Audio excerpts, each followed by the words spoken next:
Oke, jadi halo semuanya, kenalin di sini aku Krisna Diwedanta. Nah, pada kesempatan kali ini aku akan coba jelasin sedikit tentang, cara membuat replikasi, baik itu replikasi satu arah ataupun dua arah. Namun di video kali ini, kita akan coba terlebih dahulu untuk pengaplikasian replikasi satu arah. Sebelum masuk ke praktek pembuatan replikasi, jadi kita akan sedikit membahas, materi tentang replikasi itu sendiri. Jadi, replikasi itu adalah suatu teknik untuk melakukan copy dan pendistribusian data dan objek-objek database dari satu database ke database lain, dan melaksanakan sinkronisasi antara database sehingga konsistensi data dapat terjamin. Nah, dengan menggunakan teknik replikasi ini, data dapat didistribusikan ke lokasi yang berbeda melalui koneksi jaringan lokal maupun internet. Nah, jadi replikasi ini juga punya dua versi seperti yang saya sudah sebutkan di awal tadi. Yang pertama itu adalah replikasi satu arah dengan tujuan itu dari master ke slave. Jadi replikasi satu arah ini merupakan replikasi yang dimulai dari server A, yaitu biasa disebut dengan server master, menuju ke server B atau yang biasa disebut dengan server slave. Namun ini tidak bisa sebaliknya. Jadi apa yang kita buat di master itu dapat tampil di slave, tapi apa yang kita buat di slave itu tidak akan tampil di server master.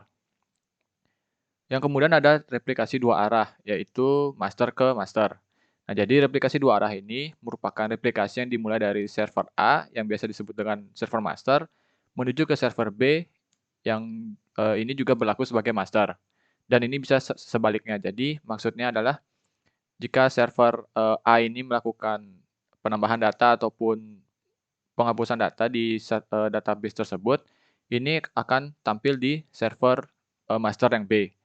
Nah, ini akan berlaku sebaliknya jika di server master B melakukan perubahan data, maka dia akan tampil di server A karena ini merupakan replikasi dua arah. Oke, jadi kita langsung aja masuk ke cara pembuatan replikasi satu arah. Nah, jadi sebelum kita masuk ke konfigurasi untuk replikasi satu arah dari server master ke server slave, ada hal-hal yang kita perlukan. Yang pertama yaitu server master itu sendiri dan juga satu server slave yang di mana di sini kita bisa gunakan VirtualBox yang sudah kita install Windows di dalamnya. Oke, selain itu di kedua server kita juga memerlukan exam dan juga command prompt. Kemudian untuk di exam yang berada di server master, kita lakukan konfigurasi di my.ini. Kita tambahkan 4 baris sintak baru di bawah mysqld, yaitu log strip bin sama dengan mysql bin, kemudian server strip id itu kita set 1, kemudian ini ada inodb flash log add trx commit itu sama dengan 1, kemudian ada sync bin log sama dengan 1. Untuk di server, oh ya, jika sudah kita setting ini, kita bisa save terlebih dahulu, lalu kita sudah boleh close. Kemudian untuk di slave-nya, kita masuk juga ke my.ini, kemudian kita set server strip id sama dengan 2 di bawah mysqld juga, sama seperti di server master. Kemudian kita scroll ke bawah sedikit, nah kita aktifkan log strip bin sama dengan mysql bin, dengan cara kita hilangkan tanda pagarnya apabila sebelumnya itu terdapat tanda pagar. Di sini karena tanda pagar sudah hilang, berarti sudah kita aktifkan. Kemudian di bawahnya, server ID sama dengan 1 ini kita nonaktifkan dengan cara memberi tanda pagar di depannya. Oke, jika sudah, kita bisa save lalu kita bisa di close. Kemudian kita aktifkan saja kedua XMPP di kedua servernya.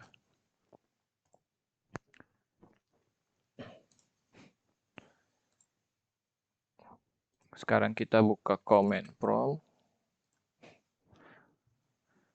Oke, yang pertama harus kita lakukan adalah kita bisa melakukan cek IP terlebih dahulu di kedua server. Pertama di server master, kita cek menggunakan ipconfig. Nah, jadi IP yang nanti kita akan gunakan untuk konfigurasi yang adalah IP yang paling atas ini, yaitu IP versi 4 address 192.168.56.1. Untuk di server slave kita ipconfig.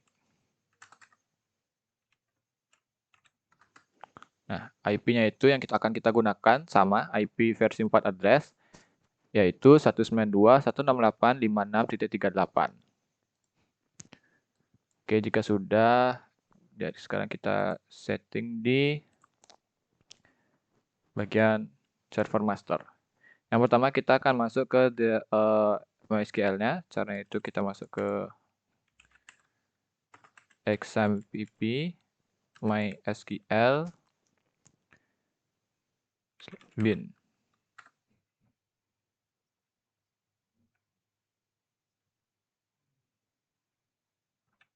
cd XAMPP MySQL /bin. Oke, kita login MySQL -u root. Nah, jika sudah, kita di sini kita langsung saja mulai konfigurasi. Yang pertama itu kita reset stop slave dulu. Stop slave. Reset slave all. Oke, yang pertama caranya itu adalah kita grant replication slave on bintang to kita kasih user namanya itu slave misalnya. Terus kita gunakan IP yang di server slave. Tadi IP-nya itu 192.168.56.38. Nah, jadi kemudian identified by nama user tadi yaitu slave. Oke, jika sudah kita flash privilege. Jika sudah, kita bisa untuk show master status. Nah, setelah melakukan show master status ini akan ditampilkan itu file dengan nama MySQL bin yang nanti kita akan pergunakan ini untuk konfigurasi di server slave-nya dan juga position dari file tersebut. Nah, sekarang kita beranjak ke slave. Di slave kita juga masuk ke MySQL-nya. XAMPP MySQL bin MySQL -u root. Oke, sekarang langkah pertama kita stop slave terlebih dahulu.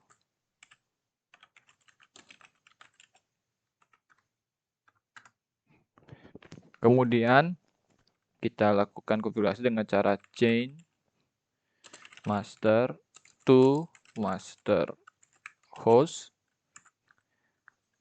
Di sini kita isikan IP dari server master yaitu 192.168.56.1, koma untuk master underscore usernya kita isikan nama username yang tadi di master yaitu slave, koma untuk master underscore password itu kita isikan sama saja seperti username-nya. Lalu untuk master log file itu kita MySQL bin titik 000 011. Kita gunakan yang ada di sini. Kemudian untuk master log postnya itu tadi 663. Nah, query oke. Sekarang kita bisa start slave-nya. Lalu kita coba untuk show slave status miring G. Nah, jadi di sini karena slave io state-nya itu tidak menunjukkan status bahwa server ini bisa terkoneksi, jadi kita balik ke server master, kita coba lakukan flash log. Kemudian kita show master status lagi untuk meminta file baru. Nah, sekarang kita balik lagi ke slave. Kita stop slave dulu. Kemudian kita setting seperti tadi. Kita ganti file menjadi 12. Untuk positionnya itu di 385. 385. Oke, kita coba start slave lagi. Show slave status min G. Oke, karena sudah statusnya di sini adalah waiting for master to send event, berarti kita sudah berhasil mengkoneksikan antara server master dan juga server slave. Jadi sekarang kita coba untuk balik ke server master untuk membuat satu database yang akan kita lakukan sebagai tempat pengujian. Jadi misalnya kita create database DB1 misalnya. Kita use DB1, kita create table DB1 misalnya, ID, ada atribut ID itu integer, kemudian nama itu varchar.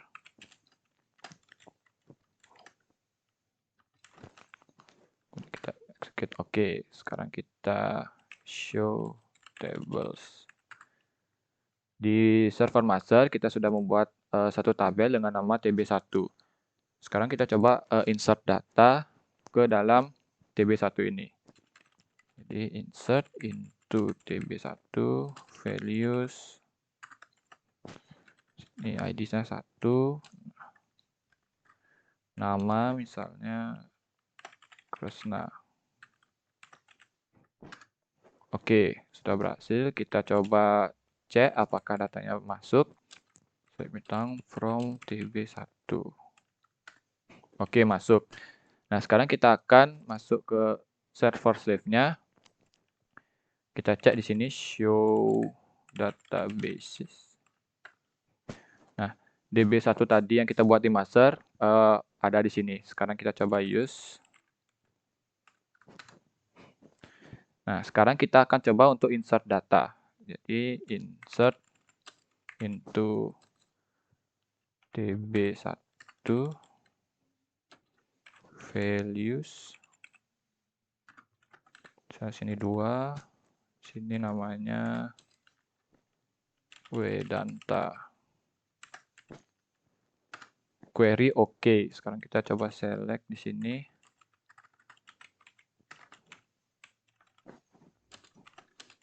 From DB1.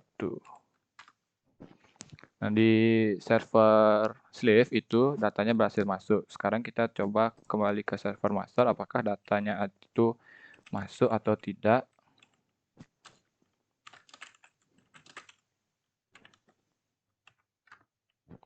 Oke, jadi untuk di server master, datanya itu tidak masuk karena ini kita melakukan replikasi satu arah.